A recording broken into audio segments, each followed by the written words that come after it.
তো good morning guys, hello, hi fi, ছোড়ো, রাম রাম বলো। তো আমি কালকে মালদার থেকে আজকে সকালবেলা পৌঁছেছি ভাগডোকরা এয়ারপোর্টের সামনে। তো এয়ারপোর্ট সেই হেলিকপ্টার মাথায় উঠতেছে।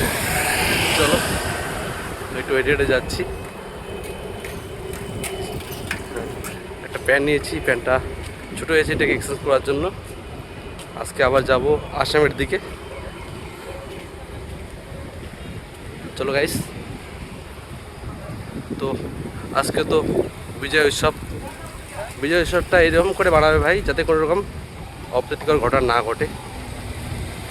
ভারতীয় জনতা পার্টি কোনোদিন এটা শিক্ষা দেয় না যে কারোর সাথে দাঙ্গা করার জন্য। কারো কোনো দিন পারিবারিক শত্রুতা থাকলে এটাতে রাজনীতিতে নিয়ে আসবেন না, ঠিক আছে? এতটুকুই বলার। তো বিজয় উৎসবটা বানাও, কিন্তু কোনো